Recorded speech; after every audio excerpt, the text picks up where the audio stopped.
Hi friends, আমি রীতা। আমার YouTube channel Nandi blog and kitchen আর আমার প্রোফাইলে তোমাদের সবাইকে স্বাগত। তা আমি আজকে বানিয়ে নিয়েছি জ্যান্ত রুই মাছের ঝোল, যেটা এই গরমের জন্য খুব দরকার। আর খুব হালকা পাতলা করে কিন্তু আমি আজকে এই ঝোলটা বানিয়েছি। তা চলো দেখি কিভাবে আমি আজকে এই জ্যান্ত রুই মাছের ঝোলটা বানালাম। প্রথমে অবশ্যই মাছটাকে কেটে ধুয়ে আমি আঁশ ছাড়িয়ে নিয়েছি, তারপরে ভালো করে ধুয়ে নুন হলুদ মেখে রেখেছিলাম। এবার কড়াইয়ের মধ্যে তেল দিয়ে দিলাম। তেলটা যখন গরম হয়ে গেল তখন আমি দিয়ে দিলাম মাছ। তা মাছগুলোকে দিয়ে আমি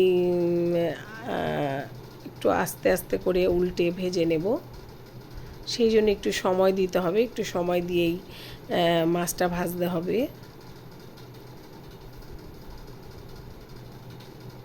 তা মাছটা যখন একটা পাশ একটু ভাজা হয়ে গেল তা আমি তখন উল্টে দিলাম, উল্টে দিয়ে আর একটা পাশ ভেজে নেব।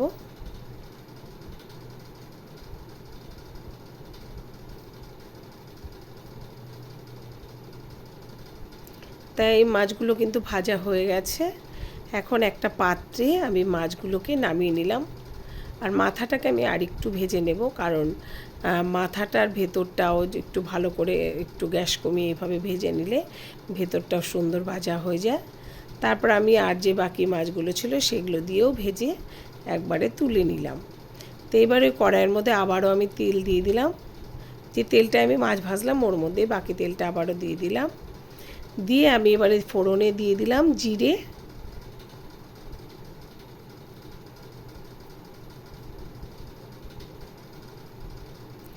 জিরে ফোড়ন দিয়ে জিরেটা যখন ভাজা হয়ে গেল তার মধ্যে আমি এরকম লম্বা লম্বা করে আলু কেটে রেখেছিলাম, সে আলুগুলোকে দিয়ে দিলাম। আলুগুলোকে কিন্তু আমি সুন্দর করে একটু ভেজে নেব। তো এই যে আলুগুলো এইভাবে আমি ভেজে নিলাম। এবার আলুটা যখন ভাজা হয়ে গেছে তখন আমি এরকম হাফ হাফ করে ঝিঙে কেটে রেখে দিয়েছিলাম। ঝিঙে দিয়ে আলু দিয়ে, অনেকের মধ্যে একটু পটলও দিতে পারে লম্বা লম্বা করে কেটে, দিয়ে এরকমভাবে ভেজে নিয়ে মাছের ঝোল করলে কিন্তু সত্যিই খুব স্বাদ হয়। আর এই গরমের জন্য এই হালকা ঝোলটা সত্যিই খুব ভালো। তো এখানে একটা মশলা এখন আমি দিয়ে দিলাম ঝিঙেটা একটু ভেজে নিয়ে। মশলাটার মধ্যে ছিল জিরে, লঙ্কা আর অল্প করে একটু পেঁয়াজ। আমি কিন্তু আদা দিইনি এখানে। তো এবার এই মশলাটাকে এখন একটু ভালোভাবে আমি কষিয়ে নেব একটু সময় ধরে। আর তার মধ্যে দিয়ে দিলাম আমি লবণ আর হলুদ। লবণটা আমি পরে দেব, হলুদটা দিয়ে দিলাম আগে। দিয়ে এবারে কিন্তু এই মশলাটাকে সুন্দর করে আমি কষিয়ে নেব। তো এই যে মশলাটা কিন্তু খুব সুন্দর কষানো হয়ে গেছে, মশলার গা থেকে সুন্দর তেল ছেড়ে এসছে। তো এখন আমি এখানে যোগ করলাম জল। জলটা অবশ্যই যে যেরকম ঝোল রাখবে সেই অনুযায়ী দেবে। তবে প্রথমেই বললাম এই মাছের হালকা পাতলা ঝোলটাই ভালো লাগবে। খুব বেশি গাঢ় ঝোল বা বেশি মশলা হয়ে গেলে কিন্তু এই ঝোলটা তেমন খেতে ভালো লাগে না। তো এইবারে আমি দিয়ে দিলাম স্বাদ মতো লবণ। লবণটা দিয়ে আমি কিছুটা একটু নেড়ে দিলাম।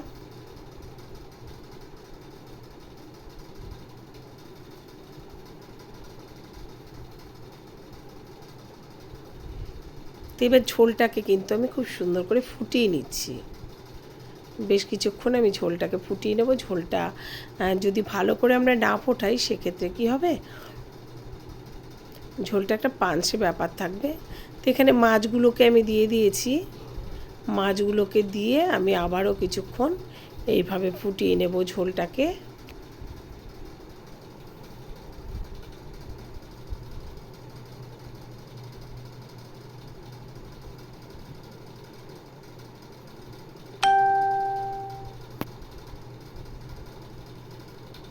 মাছগুলো দিয়ে তারপরে আবারও ঝোলটাকে আমি বেশ কিছুক্ষণ ফুটিয়ে নিচ্ছি।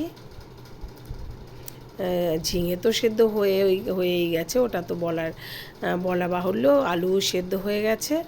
তো এইভাবে কিছুক্ষণ ধরে আমি ঝোলটাকে ভালোভাবে ফুটিয়ে নেব।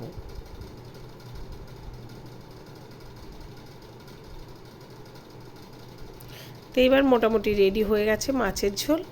এখন একটা পাত্রে এই যে আমি ঢেলে নিলাম মাছের ঝোলটা। তা আমি বলবো এইভাবে হালকা পাতলা এই গরমের মধ্যে এই হালকা পাতলা মাছের ঝোলটা কিন্তু সবারই আমার মনে হয় মুখে খুব ভালো লাগবে। তা তোমরা বন্ধুরা এইভাবে মাছের ঝোল একবার বানিয়ে খেয়ে দেখো, খুব ভালো লাগবে।